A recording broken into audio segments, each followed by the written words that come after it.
इस जीवन का परम फल परमार्थ है। स्वार्थ, परार्थ, परमार्थ, ये तीन विषय हैं। वस्तुतः परमार्थ ही जीवन का उद्देश्य है। स्वार्थ का अर्थ है शरीर की रक्षा,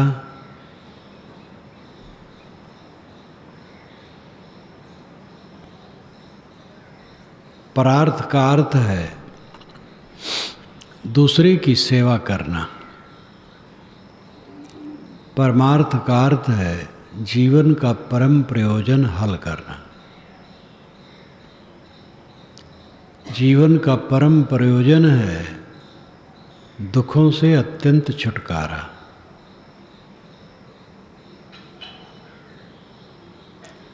जीवन में दुखी न होना।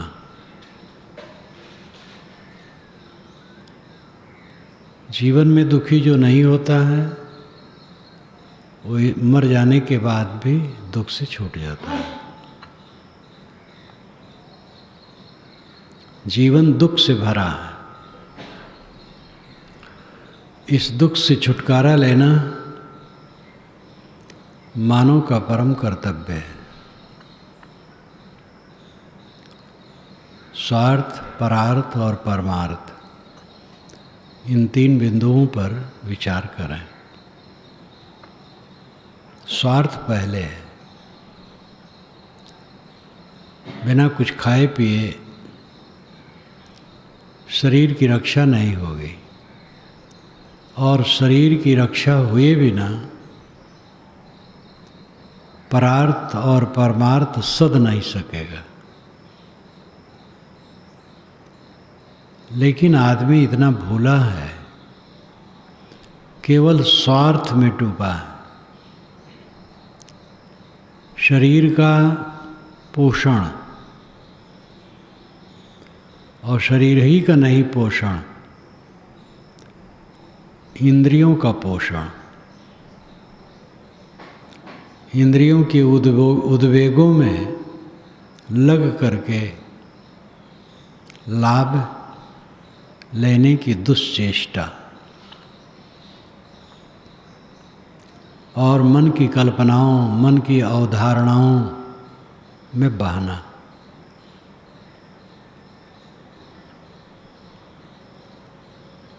हमें स्वार्थ को संतुलित करना चाहिए। शरीर का स्वार्थ जितने संक्षेप में बन सके ये ध्यान रखना चाहिए। अगर हर आदमी ये ध्यान रखे तो जगत का बड़ा कल्याण हो। जितना संभव हो कम से कम वस्तुओं में अपने शरीर की रक्षा कर लेना।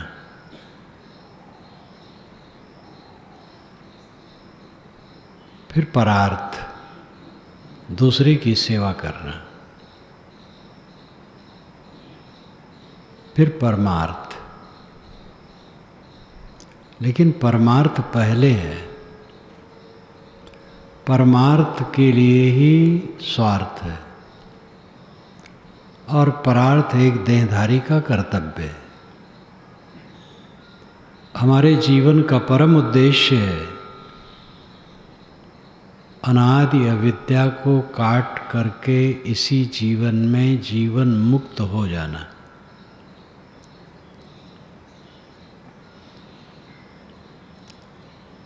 यह काम जो नहीं करता है वो आत्महत्यारा है। मानुष जन्म चूक्यो अपराधी, ये तनकेर बहुत है साजे। सतगुरु कबीर कहते हैं, ऐ अपराधी, तो मानुष जीवन पा करके चूक गया। चूक जाना ही अपराध है। जीवन अनमोल है और भागा जा रहा है। जीवन के अंतराल में विविध प्राणी पदार्थों का दृश्य मिलता है और खोता जाता है। कुछ हमारे साथ रहता नहीं। हम अपनी अहंता ममता बस अन्यथा सोचकर, अन्यथा बोलकर, अन्यथा काम करके इस दृश्य में उलझ जाते हैं और दृश्य भाग जाता है। और जो हमारी उलझन है वो हमें पीड़ित करती रहती है। ये जीवन का सबसे बड़ा धोखा है। रूप, शब्द, स्पर्श, रसगंध, शब्द, ये पांचों विषयों का दृश्य है। इसमें हम भूल जाते हैं, प्राणी पदार्थों में भूल जाते हैं। स्थिर होकर के परिणाम सोचकर काम नहीं कर पाते, भावुक हो जाते हैं, मोहग्रस्त हो जाते हैं, क्रोधग्रस्त हो जाते हैं, लोभग्रस्त हो जाते हैं और अंध अनुकरण में पड़ जाते हैं, हवा में बह जाते हैं। शारीरिक, मानसिक, सामाजिक, पारिवारिक हवा में बह जाते हैं। चारों तरफ से झंझा है, जोर की आंधी है। इस आंधी में जो अपने को स्वर्ण स्तंभ की तरह रखेगा वही अपना अंतिम काम कर पाएगा। अपने मन की कुचालों को देखे और उसको मिटाता रहे।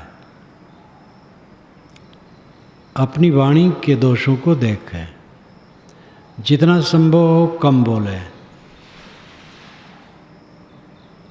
साधना के लिए तो मौन सबसे बढ़िया चीज है। मौन के समान सुख नहीं है, लेकिन वाणी का उपयोग है, इसलिए संयम कहा गया। बहु बोलन निर्वार, बहुत बोलना छोड़ दो। बहुत बोलोगे तो फंस जाओगे। बहुत बोलेगा आदमी तो बिला बिचारे बोलेगा और अपनी वाणी में ही उलझ जाएगा। कम से कम बोलो, अधिक समय तक मौन रहो, कम से कम बोलो।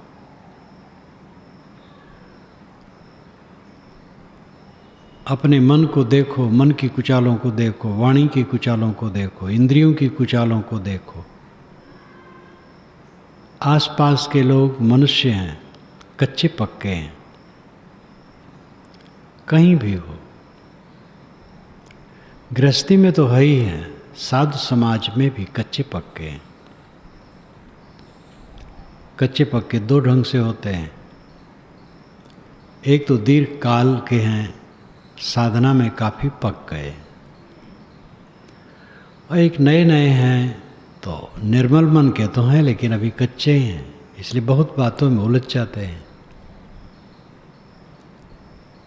दूसरे ढंग के कच्चे पक्के होते हैं समझ की कमी। बहुत पुराने हो गए तो भी समझ की कमी है, इसलिए कच्चे हैं। और बिल्कुल नए हैं लेकिन समझ बढ़िया है तो पक्के हैं। कहते हैं वह समाज नहीं जिसमें वृद्ध न हो, और वह वृद्ध नहीं जो विवेकी न हो। वृद्ध का आदर करना चाहिए, लेकिन वृद्धता विवेक से शोभा पाती है। जिसके पास विवेक नहीं है वह वृद्ध आदर करने योग्य है, वह भी, क्योंकि उम्र ऐसी हो गई है। किंतु वृद्धता का असली लाभ उसे नहीं है। तो हम कहीं भी रहें, हमारे चारों तरफ जो लोग होते हैं कच्चे पक्के होते हैं। ये आशा नहीं की जा सकती है कि हमारे चारों तरफ जो लोग हैं वे ठीक से सब बातों को समझ सकें। इसलिए बड़ी सावधानी से बर्ताव करना चाहिए, बड़ी सावधानी की किसी की बात में पड़ना चाहिए। अपने मन को देखना, वाणी को देखना, कर्मों को देखना, अपने आसपास के लोगों को समझना, देखना, और उनकी बात में, उनके व्यवहार में कहीं उलझ न जाना। बाहर के लोग मिलते हैं, उसमें सावधानी। राजनीतिक बातें सामने आती, उसमें सावधानी। देश में उथल पुथल होते हैं, उसमें सावधानी। प्राकृतिक आपदाएं आती हैं, चारों तरफ से झंझा है। लेकिन ये सब क्षणिक है। आपका सबसे बड़ा मूल्यवान है स्थिर विवेक। वह विवेक नहीं कि जो एक क्षण रहे और दूसरे क्षण चला जाए। स्थिर विवेक, स्थिर समझ, स्थिर विवेक, ये सबसे बड़ा मूल्यवान है।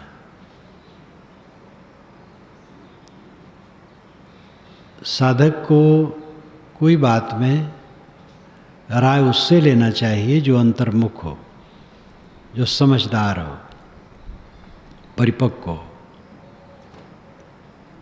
उससे राय लेकर के काम करेगा तो धोखा में नहीं पड़ेगा। कच्चे लोगों से राय लेकर के करेगा तो उलझ जाएगा।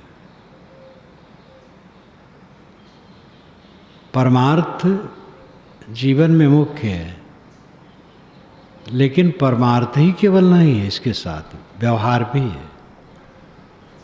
प्राणी पदार्थों का जाल चारों तरफ बिछा है, दृश्य आते जाते रहते हैं, उसी में उलझ करके आदमी दुखी हो जाता है और रहता कुछ नहीं है। अंत में सब खो जाता है, रहता है केवल पश्चाताप। अब अगर अच्छे ढंग से जिया तो वो माहौल भी खो जाता है, लेकिन रहती है अच्छी शांति, तृप्ति।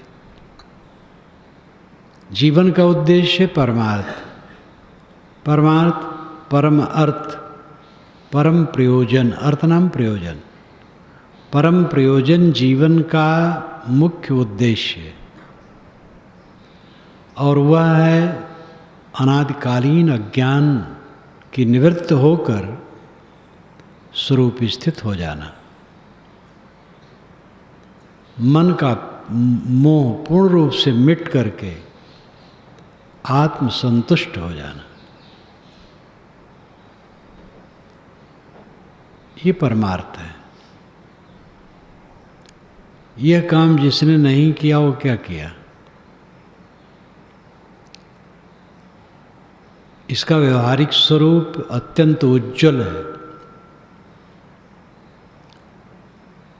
जो बहुत व्यवहारिक लोग होते हैं वह हर बात को व्यवहार की कसौटी से कसते हैं। मोक्ष पर वे विश्वास नहीं करते हैं। मर जाने के बाद कोई मोक्ष होता होगा, इसको हम नहीं मानते, ऐसा वो कहते हैं। मोक्ष व्यावहारिक है। इस जीवन में क्लेश से मुक्त रहना मोक्ष है। मन में पीड़ा न होना मोक्ष है। गहरी शांति मोक्ष है। मन हर समय सबसे छुटा रहे मोक्ष है। इस समय एक अच्छा डॉक्टर रोज मेरे पास आता है। उसने मुझे आज्ञा मांगी मुझसे कि मैं रोज़ दूसरे समय 10 मिनट के लिए आपके पास आना चाहता हूँ। मैंने कहा आओ। उसने कल कहा कि साहब एक व्यक्ति आया 4 बजे रात, उसके घर जाना पड़ा। 75 वर्ष की उसकी माँ। देखा, कुछ दवाई दिया, लौट आया, फिर बुलाया, फिर गया, फिर देखा, लेकिन बचने वाली नहीं थी। संतोष के लिए दवाई दिया, फिर वो मर गई। तो उस समय भी गया। बच्चे मम्मी मम्मी कह रहे थे पहले, जब मर गई तो कहे भैया आप जल्दी मट्टी उठाओ। क्या करोगे, मिट्टी उठाना है। तो आपकी बात याद आ रही थी, जो आप कहते हैं वही अंतिम सत्यता है। उस सत्यता की तरफ निरंतर आदमी खिसक रहा है। शरीर में आग लगी है, तालाब में डुबकी लगाकर बुझाने जा रहे हैं। रास्ते में कोई अटकाना चाहे, भला अटकेंगे? देह भर जल रही है। जो सच्चा कल्याणार्थी होगा कहीं अटकेगा नहीं, कुछ नहीं। अनुकूल झूठ है, प्रतिकूल झूठ है, सारा संबंध झूठ है। हम स्वयं संसार ताप से तप रहे हैं, दावानल में जल रहे हैं। कहाँ अवसर है अन्यथा काम करने का? कुर्हासो किमानंदो नित्यम पज्जलते सति अंधकारेणोनुद्धा प्रदीपम न गवेष्यति। कुर्हासो, क्यों हंस रहे हो? किमानंदो, क्या आनंदित हो रहे हो? नित्यम पज्जलते सति, निरंतर दावाग्नि लगी हुई है। अंधकारेणोनुद्धा, अंधकार से तुम ढके हो, घिरे हो। प्रदीपम न गवेष्यति, दीपक नहीं खोजते हो। अवसर कहाँ है अन्यथा सोचने का, अन्यथा बोलने का, अन्यथा करने का?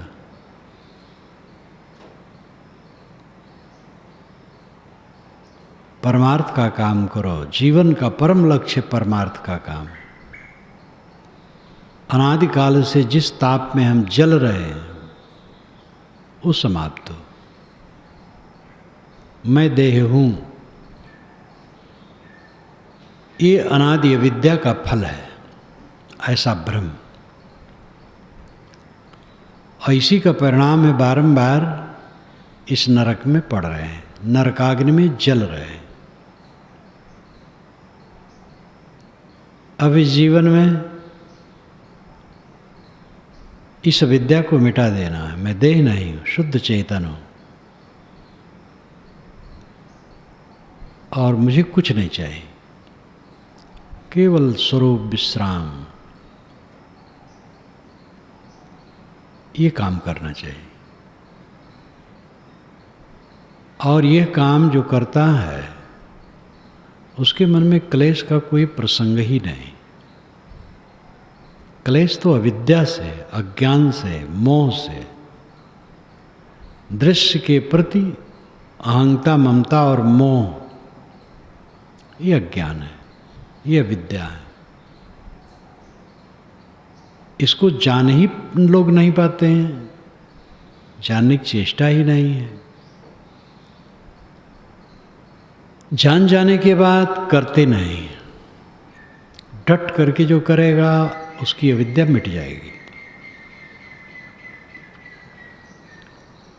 अविद्या मिट जाएगी तो एक रस वृत्ति हो जाएगी, दुख से पूर्णतया वो छूट जाएगा।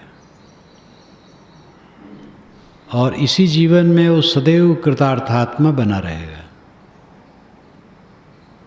ये व्यवहारिक है, कोई अदृश्य नहीं है, अलौकिक नहीं है, लौकिक है। इसी लोक में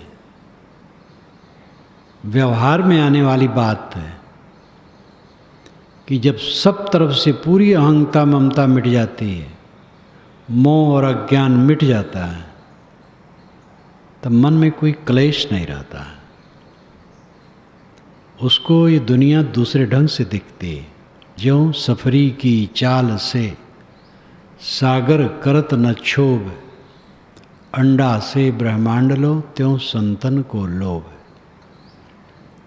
सफरी एक छोटी मछली होती है, उछलती कूदती है समुद्र में, उससे समुद्र में क्षोभ नहीं आता है। समुद्र उससे आंदोलित होकर के बहने लगे, ऐसा नहीं होता। मछली कूदती रहे। अंडा से ब्रह्मांड तक, यानी पिंड से ब्रह्मांड तक, संतों के लिए ऐसे ही है लोभ के विषय में। उनको कहीं लोभ नहीं होता, कहीं आकर्षण नहीं होता। ये समझने की बात है, गूढ़ नहीं है। जहाँ पर कुछ अपना नहीं है और सब मिट जाना और छूट जाना है, वहाँ पर लोभ अविवेक की सिवा और क्या है। अब अगर कोई इस चीज़ को समझ गया है और लोभ मोह छोड़ दिया है तो समझदार है। वो समझदारी अपने कल्याण के लिए कर रहा है। उसमें वो ये नहीं मानता है कि मेरी बड़ाई होनी चाहिए। हमें रोग है और हम दवाई करते हैं और पथ्य उसी प्रकार का सेवन करते हैं, तो इसमें हमारी बड़ाई क्या है? समझदारी है। रोग है तो दवाई खाएं और संयम से रहें, पथ्य परहेज से रहें, अपनी दुख निवृत्ति के लिए। भयंकर रोग में हम ग्रसित हैं। ये भवव्याधि का रोग भयंकर रोग है। देह और देह संबंधी पदार्थों के प्रति अहंता ममता चिपकाहट भयंकर रोग है। और इसी की नरक के अग्नि में हम अनादिकाल से चलते रहे, आज चल रहे हैं। और पूर्ण संवेदना पूर्वक इसको समझ करके जैसे पूर्ण निराश हो जाता है, वो कृतार्थ हो जाता है। ई एव संस्कृत में आता है ऐसी जगह के लिए। ई एव, यहाँ ही वो मुक्त हो जाता है।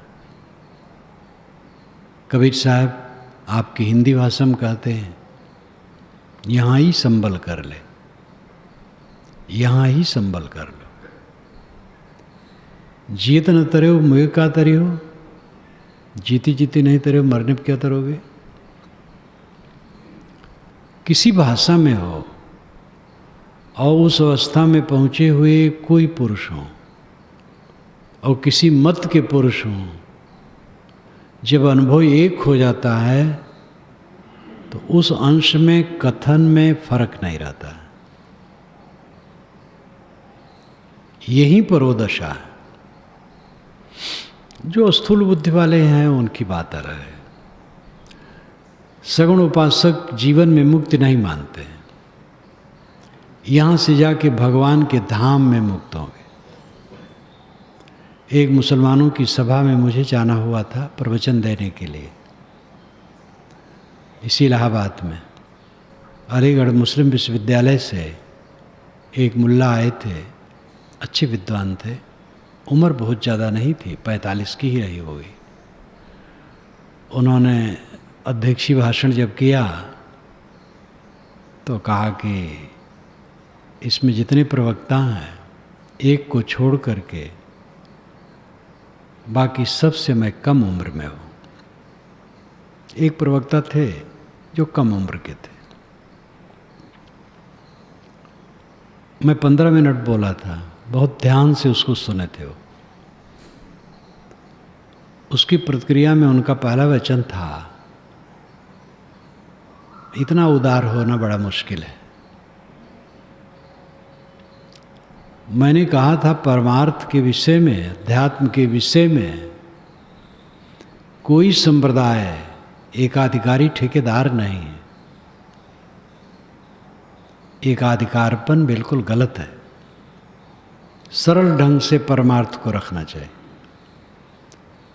निष्पक्षता पर काफ़ी बात आई थी, तो उन्होंने अच्छी प्रतिक्रिया में कहा था, इतना उदार होना बड़ा मुश्किल है।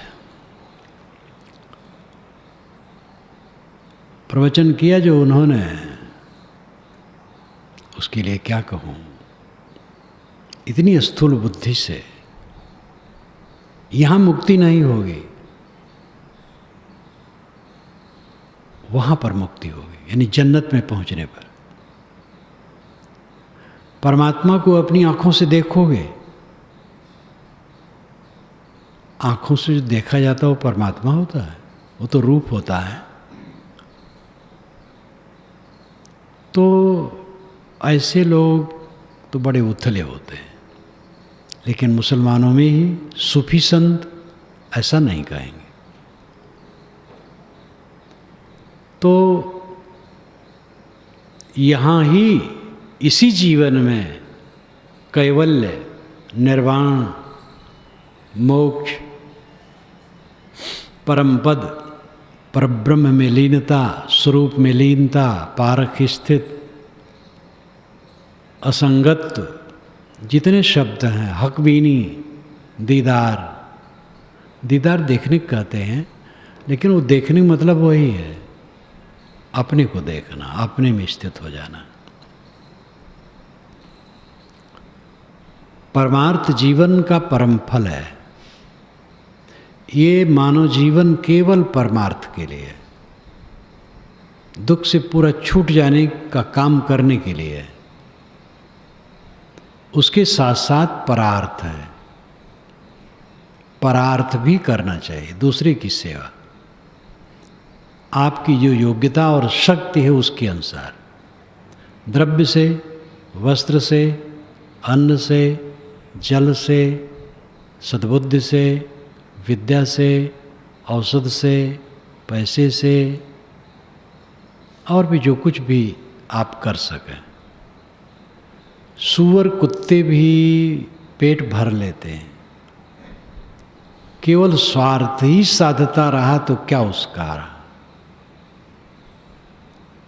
अपनी शक्ति से कुछ दूसरे की सेवा करनी चाहिए। परार्थ, आध्यात्मिक, आध्यात्मिक किसी भी क्षेत्र में परार्थ पर सबको ध्यान रखना चाहिए। पर सेवा। एक संत आए थे बड़ारा, हमारे मूल गुरस्थान पर, बहुत पुरानी घटना, 40-45 वर्ष पुरानी। गेहूँ रंग के रहें 50-55 के, वे काम बहुत करें। साहब विश्राम कीजिए। अरे दहिया माटी के का करी, कुछ अड़वा टाली, अड़वा टाले कहें, अड़वा टालना, कुछ काम करना, सेवा करना।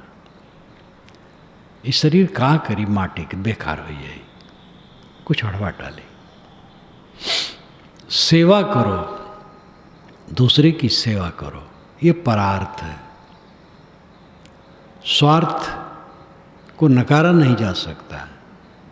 हम भोजन बना के सबको खिलावें, अपना न खाएं, कैसे बनेगा? स्वार्थ भी है, लेकिन स्वार्थ संयमित हो, अमर्यादित न हो। कभी भी खान पान, रुपया पैसा, वस्त्र जो अपने शरीर के रक्षण में लगता है, वो कहीं अनीत पूर्वक न हो। किसी ने दिया हो, अपने परिश्रम का हो, या किसी ने दिया हो प्रेम से, उसका उपयोग करें और उसको विवेक पूर्वक करें, अमर्यादित नहीं। मिठाई लाए, अपने बच्चे को दिए, भतीजे को नहीं दिए, अपनी पत्नी को दिए, माँ तक को नहीं दिए, ये ठीक नहीं।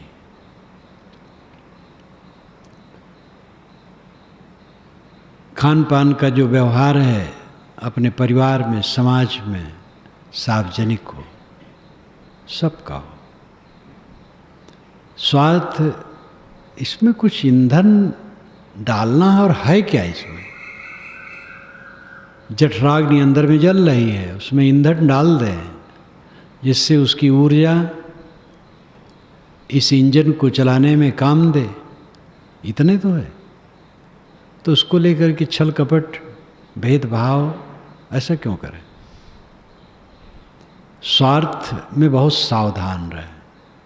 स्वार्थ आदमी को बहुत प्रभावित कर देता है, और फिर स्वाद की आसक्ति और प्रभावित कर देती है।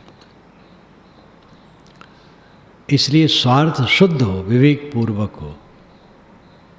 स्वार्थ नकारा नहीं जा सकता है,